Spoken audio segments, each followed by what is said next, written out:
Hi, welcome to Clutter Bravado.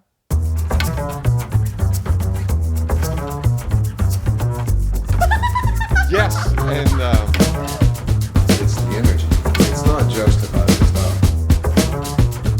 So we should probably just get into it, right? Let's go.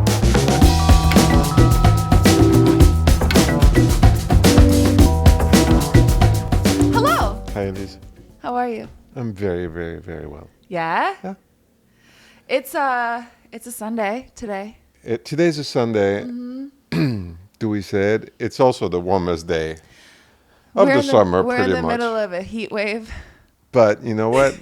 We've been very lucky. It has been a good summer. We're just going through it. Tomorrow's another bad day, and then after that, we're like coasting and then along back to 75. Exactly. It'll be really nice, actually. Welcome to California. I love Southern California for this reason. I can deal with a few days of heat as long as I don't have to deal with any snow, you know? Oh, there's just more than just the snow. There is, the rainstorm and we're we're good. lucky. So, where are you from originally? So I was born in Cannes, in the south of France. Oh, like where everyone goes to the film festival. Exactly. Okay. Exactly. And in last century. Sorry? The last century. The last century? Yes. The 20th century. The last one. That's crazy. Like the 1900s? That's amazing. And when did you move here? so I moved to California in 1994. In 94. Okay. San Francisco first, the Bay Area. Okay. Lived there for 15 years and then moved down to Southern California. What was California like in the 90s? So before I let you answer that, I used to have one of my first, you could call it an interior design inspiration, but one of the first aesthetics that I fell in love with was 90s San Francisco, Lilith Fair. There was a lot of color there too. It was kind of a very, very queer time there. Obviously, San Francisco has always had that culture, but I looked up to that so much when I was young. I'm not going to age myself just yet. We'll get there. That's my job. Right. No, San Francisco. I love California. I love California. Mm-hmm. Even though San Francisco has changed tremendously, it's still a cool place. And in '94, it was a great cradle for artists. It was smaller, because like a lot of the city now has expanded, Sata Market, and where's So like the tech boom that was really, right. yeah. So they've expanded. The city has grown tremendously. Yeah. But when I was there, it felt really small. But the neighborhoods were the Mission and the Marina. Everything was at a neighborhood, at a flair, at a vibe. Haight-Ashbury was was obviously very typical. So that was fun to be in a city full of like artists and artisans and cool new restaurants. I mean, the restaurants in the Bay Area kind of changed a little bit. The landscape of the restaurants through the United States. I mean, wow. So it was really fascinating. I mean, and then the late '90s, obviously, and early, the internet's changed the U.S. for sure and the world. So that was, that started there.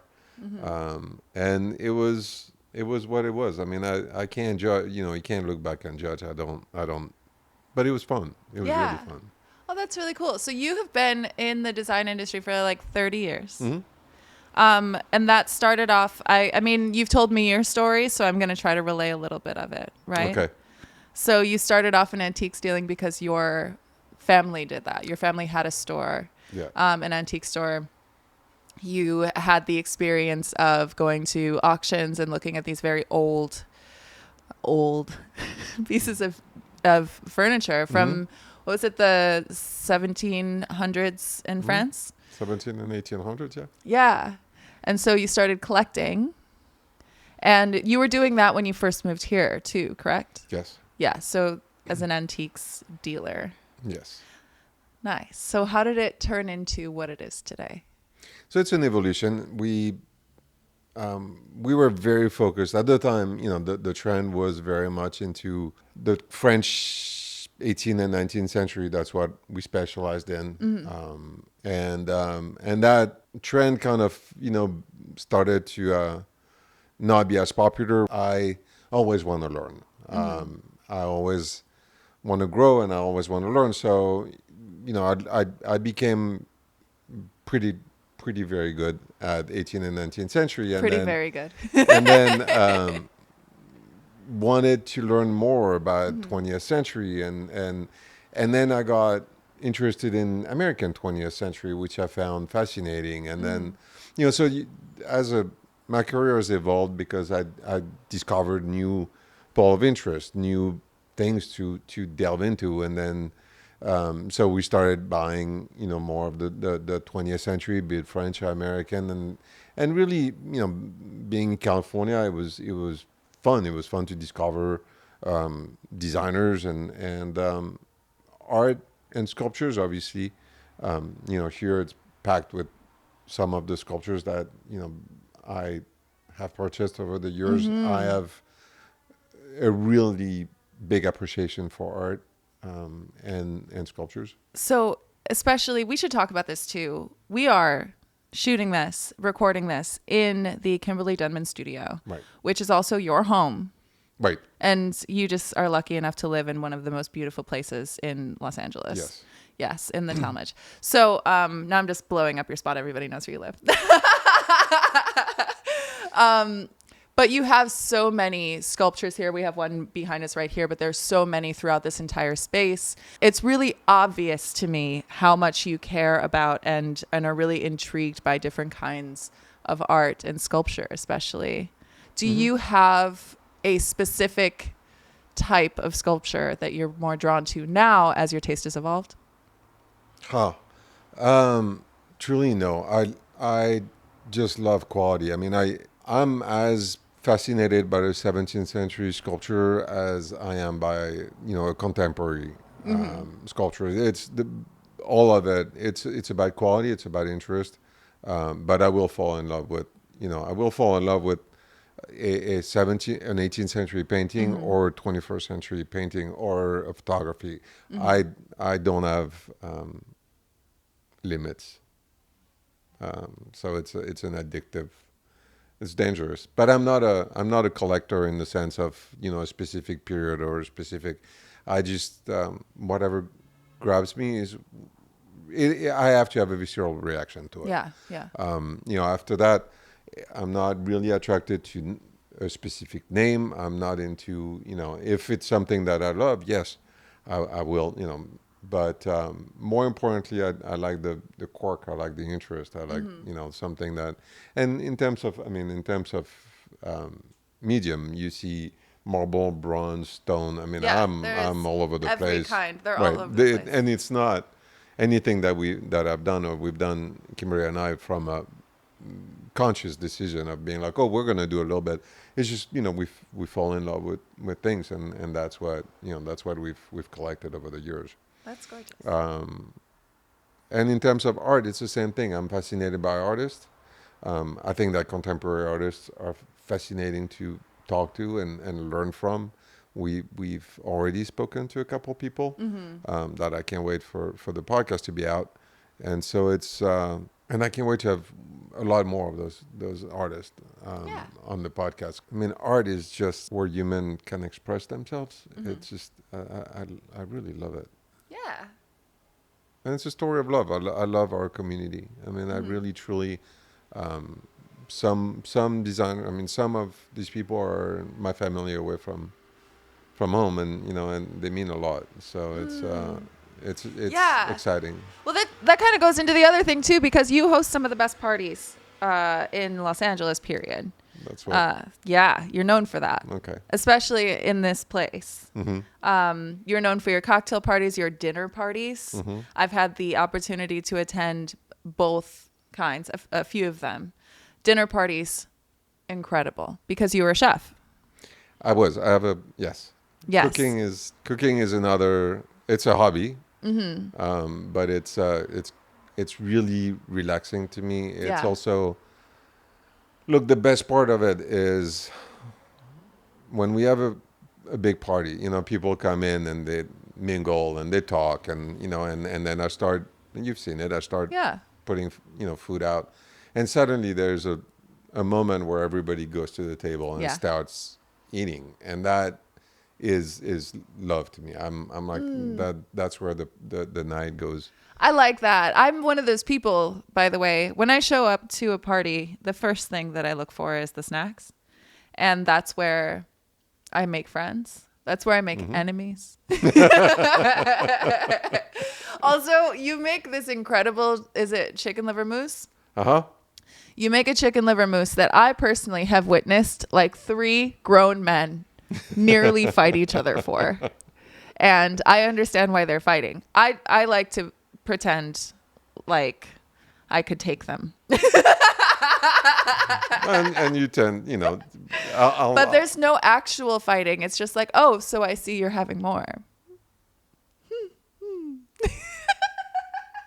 It is a little addictive. You told me the ingredients of it one time, and it freaked me out. Oh, it's not a weight loss recipe. No, No, it's no, not. it is not. No, it is not. but it It is tastes really dense. good. It's so good. Oh my God, it's so good. We've had the opportunity on here, like as we've been bringing guests in, to make some incredible recipes. And so far, my absolute favorite is tomato sorbet. That is, I would never have considered to make a tomato sorbet. Well, now you know, and Now I know how. I thought initially that you were going to make something sweet that was almost like ice cream or almost like a dessert. But the fact that it's so light that it just tastes like a perfect tomato, but it has a little olive oil, a little tarragon, a little orange, a little sea salt, a little, it's like, it's delicious. And okay, I'm looking into camera. Listen, if you ever get invited to one of these parties and tomato sorbet is on the menu and you don't show up, I mean, God save you. Truly one of the most delicious things I've ever had. I also love cooking, by the way. So for one of these parties, can I? of course, I can't wait. Yeah? Yeah. Yeah? Can't wait for us to. We'll cook together. I'll be your sous chef. Okay, I have ideas. All right. First of all, my favorite ingredient to use when I'm cooking is sweet potatoes. I love a yam. I love a sweet potato. And they're so versatile, and I love their texture. They're also healthy. The color, and that they can be savory. They can be sweet. Mm-hmm. They can be a dessert. I've made them a dessert many times, sweet potato pie, but not just sweet potato pie. I haven't tried making a sweet potato sorbet, but now the tomato sorbet had me thinking about it, that I could use that as a base, right? That could be. Maybe. We could try, yeah. Okay, I'm coming up with ideas. We'll do something around Thanksgiving. How's that? That's perfect. Yeah? Perfect. Ooh. We'll post. We'll Amazing. make sure to I'll be there, the sous chef. Perfect. I'm a good cleaner too, so you're good. You're in good hands. Oh, thank you. So the first time that I came here was for a cocktail party that you were hosting. It's just one of your, you have 4 a year, I think you said. Mm-hmm. You have 4 cocktail parties a year, and anyone in interior design or in art in the city shows up. It was really impressive. I felt such an imposter when I came here the first time. I remember you being nervous. That was funny. I was so nervous, mostly because, and this is how we really met, is that I was working as an assistant for an interior designer. And working as an assistant doesn't mean that you know anything about design. And I hardly knew anything at all. I knew a few names. I knew a few ways to describe things. I was learning new things every day. New words every day. The day I learned what wainscoting was changed my life. I was always just it's like that in a castle. I had no idea how to describe it. Anyway, but yeah, so meeting you at an event where my boss couldn't be there, she sent me instead. and walking through this space so overwhelmed. And you were so incredibly kind and just like sort of reached your hand out like, come meet my friends. And that being the beginning of us working together, of doing this podcast, is like such a gift. So I want to just give you props for that first. Well, but I have had the experience so many times, like sometimes here or at another event, where I do have that imposter syndrome, where I have that, I like everybody else has been in the business for so long. They know so much. And to turn that imposter syndrome into a way to learn more from people is something that I didn't expect that I would be doing so soon, but that we get to do together. And I really love that. I do too. And, it's what I loved was your interest and your passion and your true, you wanted to learn, you wanted to, and that's rare. I mean, it's, so that's why I wanted you to be with us. And, I'm also proud, I guess, of the community. I don't know that proud is the right word, but there's a community here, and we'll discover, because I have very strong ties to the Bay Area, and I can't wait to go up there, because you will meet some other really fantastic people up there.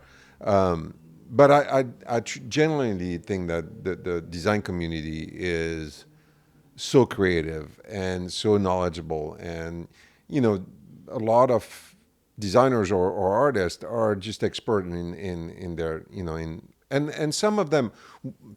I'm rambling. Someone said that I can't finish a sentence. Just finish a thought all the way. I'll finish the thought all the way. They all have maybe specific things where they're experts, be it in colors or be it in fabric, but they have a broad knowledge too, and they have to also learn about art. There are, you see many of designers are on Saturday, they will be at an art gallery, and that's just what I really love.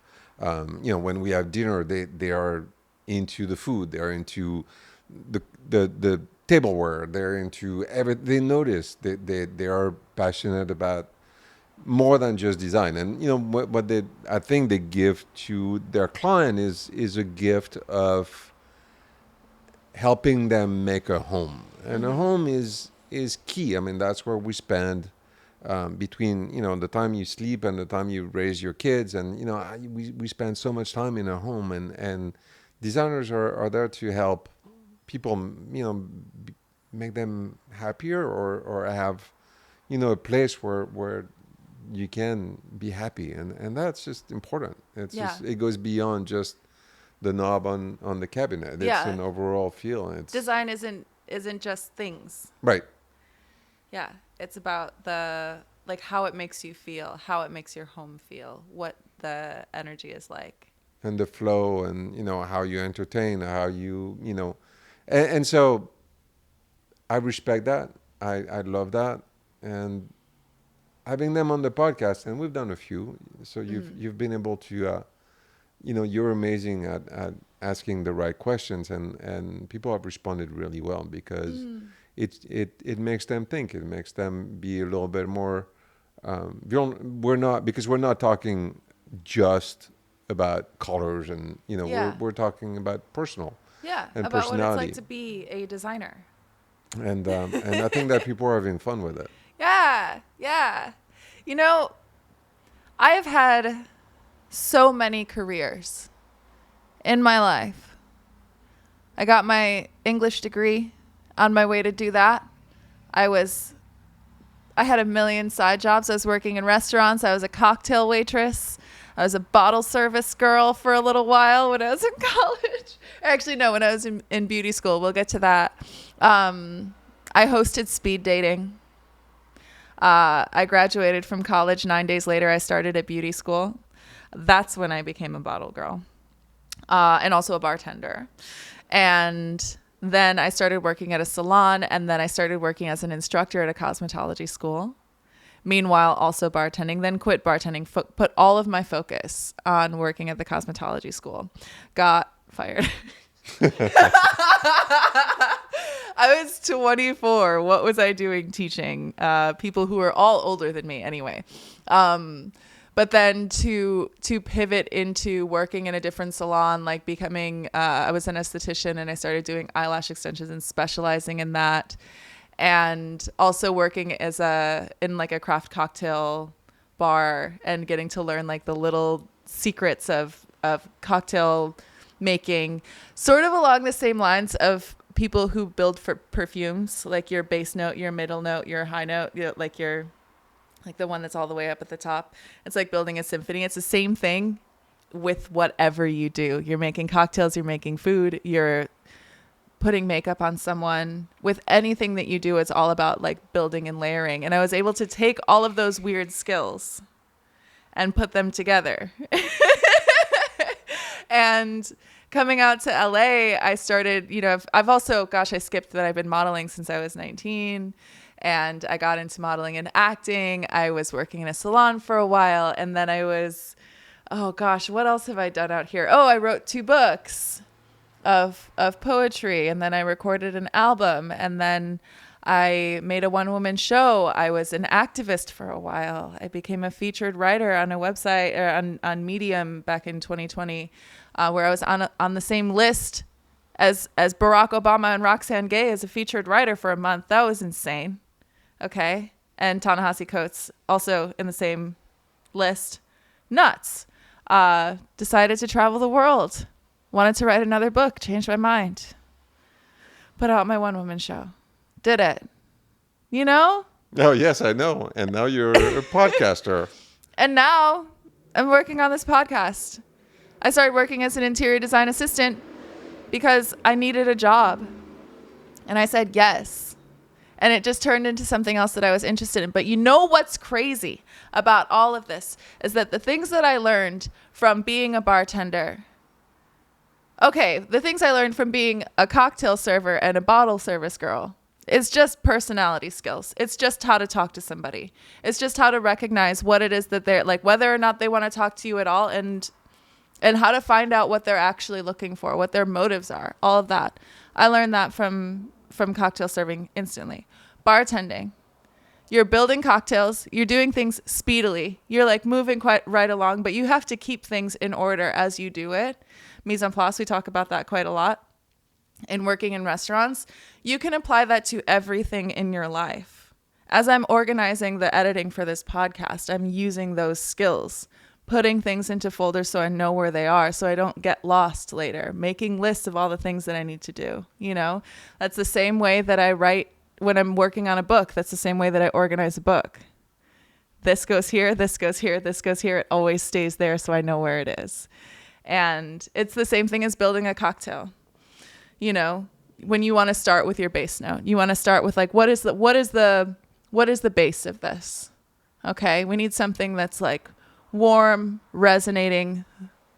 Great. When I'm cooking, it's going to be like, I want to use something that has sweet potatoes and coconut oil. Beautiful. We have like a base note. If I'm decorating in my home, okay, cool. What is the texture that we want to really settle into? Where do you want the coziest place to be in the room? And then building from there. And so being a multi-hyphenate artist in any way, like I'm also a Libra. I'm all over the place. You're all over the place. But I love that. For a little while, I was a bridal makeup artist. And I had to learn the personality types of all the people in a bridal party. Which one was going to cry? Which one is, you have to figure out which one is going to cry right away. It's usually either the sister or the best friend from high school of the bride, always. The most challenging person. You don't have to worry about a bride being a bridezilla. I never worked with a bridezilla. You know who I did work with? Mothers of the bride. Oh, yeah. Nightmares. And they're going through one of the hardest times in their life. And so you treat them with the utmost care. But that same attentiveness to what someone is needing in that moment, it just takes a little bit of just like, okay, let's have this quick conversation. You learn that from working in the service industry. And like you have the experience of having worked in the service industry. You're also a kickboxing coach. I forgot that I teach yoga. I missed that one. Oh, you missed that one. I took a class yesterday. It was awesome. Yeah. But in doing that too, I was a teacher in a cosmetology school for a while. I have to be in front of people. I'm a performer. You just get on stage and then you do what you do. It's wild how many things can fully intersect. It's also wild how many you've done, and so I've experienced the yoga, which was incredible. The eyelash I'm skipping. Okay, that's fine.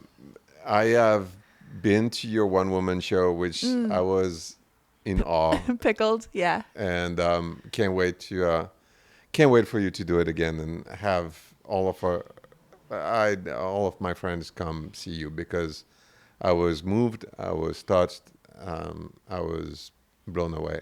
Wow. So I can't wait. Thank you. I've yet to taste your cooking, so that I'll be happy to do. I'm so surprised because I cook all of my own food for myself at home. I know, but so I guess we have every to- time I'm here, you cook for me. Yeah, so we'll do that. Okay.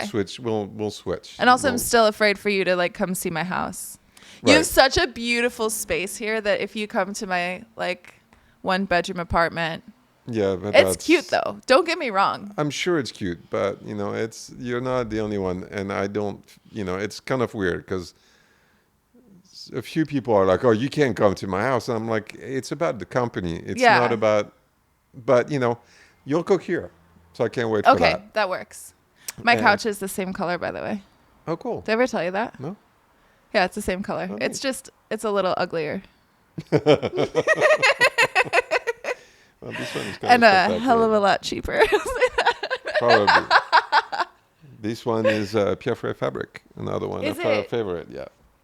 My couch at home, I just needed it to be it's a performance velvet. I think that's what they call it. So it's really durable because my dog, I needed something that my dog could also lay on sometimes. Yeah. And it cleans up really well. So it's nice, but it's the same color. And yeah, it also hides a lot, this color, by the way. In my house, it has to.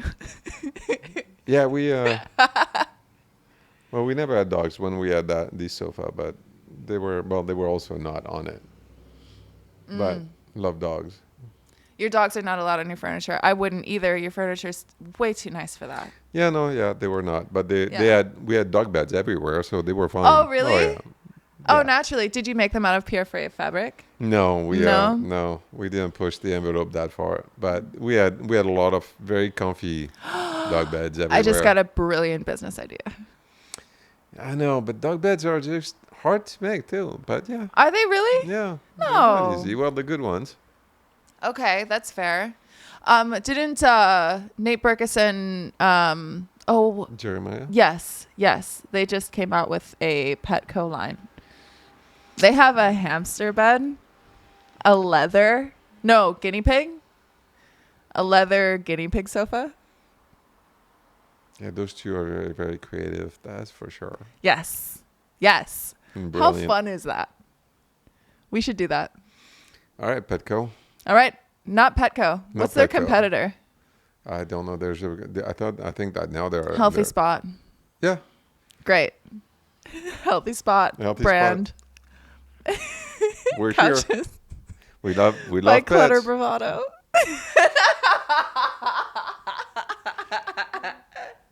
I like it. I've also heard you sing Oh, upstairs. yeah. Yes. That was fun. Yes. I do sing.